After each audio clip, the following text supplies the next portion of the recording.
फैक्ट्रियों में जानते हैं एक छोटी सी भी गलती लाखों का नुकसान कर सकती है। पर क्या हो अगर हम अपने टेक्नीशियंस को एक तरह का सुपरविजन दे पाएं। आज हम ऑगमेंटेड रियलिटी की दुनिया में गोता लगाने वाले हैं और ये देखने वाले हैं कि आखिर ये कैसे मैन्युफैक्चरिंग को हमेशा हमेशा के लिए बदल रहा है। तो चलिए कल्पना करते हैं एक हाईटेक फैक्ट्री की, जहां रोबोटिक आर्म्स और बड़ी बड़ी मशीनें एक साथ काम कर रही हैं। यहां ना सब कुछ मिली सेकेंड और मिलीमीटर पर टिका होता है। ऐसे माहौल में सोचिए, एक छोटी सी भी इंसानी भूल, कोई गलत बोल्ट कस दिया या कोई गलत तार जोड़ दिया, ये एक ऐसा चेन रिएक्शन शुरू कर सकती है जिससे लाखों का नुकसान होना तय है। तो आखिर ये समस्याएं दिखती कैसी हैं? देखिए, एक सीएनसी मशीन को ही ले लीजिए। ये एक तरह की कंप्यूटर से चलने वाली कटिंग मशीन होती है। अब इस पर गलत टूल लगा दिया या फिर मैनुअल पढ़ पढ़ कर सेटअप करने में ही घंटों लगा दिए। ये सब आम दिक्कतें हैं। लेकिन मजे की बात यह है कि हर समस्या के लिए ऑगमेंटेड रियलिटी एक सीधा साधा समाधान लेकर आती है। जैसे गलत प्लेसमेंट हो गया, कोई बात नहीं, एआर ओवरले बिल्कुल सही जगह दिखा देगा। प्रोसेस धीमा है, हैंड्स फ्री निर्देश सब कुछ फास्ट कर देते हैं।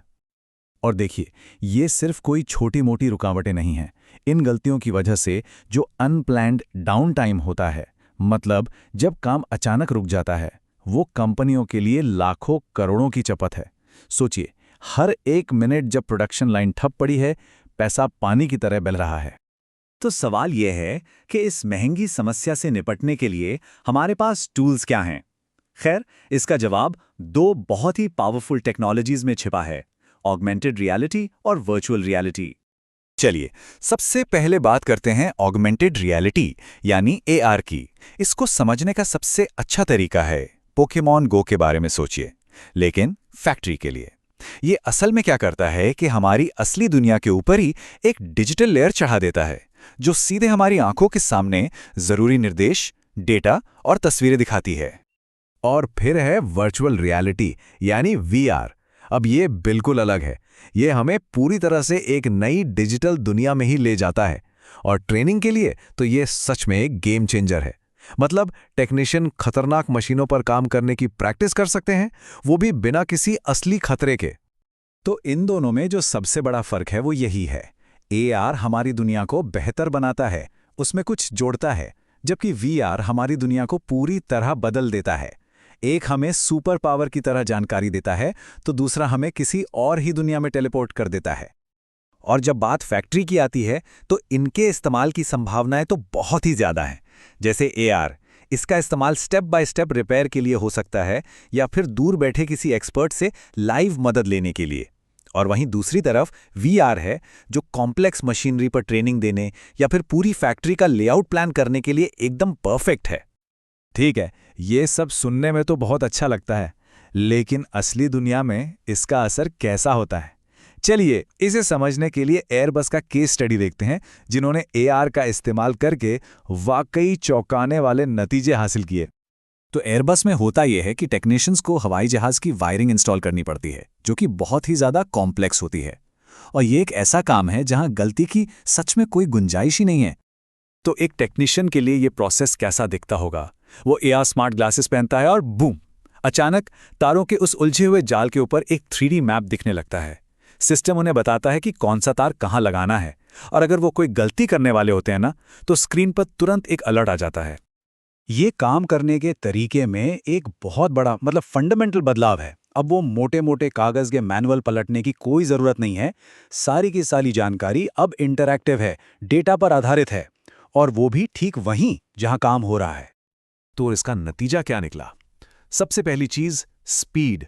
एयरबस ने देखा कि उनके असेंबली टाइम में सीधे सीधे 25% की कमी आ गई। ये एक बहुत बहुत बड़ा एफिशिएंसी गेन है।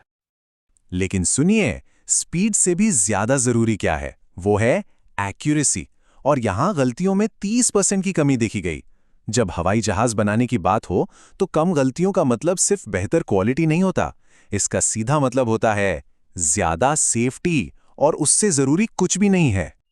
अब ये सारे नतीजे देखकर एक सवाल मन में आना लाजमी है कि अगर टेक्नोलॉजी इतनी अच्छी है, तो क्या फिर इंसानों की जरूरत ही खत्म हो जाएगी? इसका जवाब शायद वो नहीं है जो ज्यादातर लोग सोचते हैं। और ये सवाल आज की सबसे बड़ी चिंताओं में से एक है ना? जब मशीनें देखना, समझना और यहाँ तक कि गाइड करना भी सीख रही हैं, तो फिर एक इंसान की भूमिका क्या रह जाती है? तो इसका जवाब ये है, ये टेक्नोलॉजी रिप्लेसमेंट के लिए नहीं है, ये एम्पावरमेंट के लिए है। ये टेक्नीशियनों को डिजिटल ऑपरेटर्स में बदल देती है। एक तरह से ये उन्हें सुपर पावर देती है। सालों का अनुभव और सारा डेटा एक ही सेकंड में उनकी उंगलियों पर होता है। तो असली लक्ष्य है इंसान और टेक्नोलॉजी के बीच एक सिनर्जी, एक तालमेल बनाना। टेक्नोलॉजी का काम हमारी कमजोरियों को भरना है और हमारी ताकतों को और मजबूत करना है, हमारी जगह लेना नहीं। और ये सब हमें एक बहुत बड़े सवाल के साथ छोड़ जाता है। आज हमने देखा कि कैसे एआई एक्यूरेसी और नॉलेज को बढ़ा सकता है, लेकिन ये तो बस शुरुआत है। जरा सोचिए, हम और कौन से इंसानी स्किल्स को, जैसे कि क्रिएटिविटी, सहानुभूति या फिर मुश्किल फैसले लेने की क्षमता को टेक्नोलॉजी के साथ मिलाकर नई ऊंचाइयों तक ले जा सकते हैं। आने वाला भविष्य शायद इसी सवाल के जवाब पर टिका है।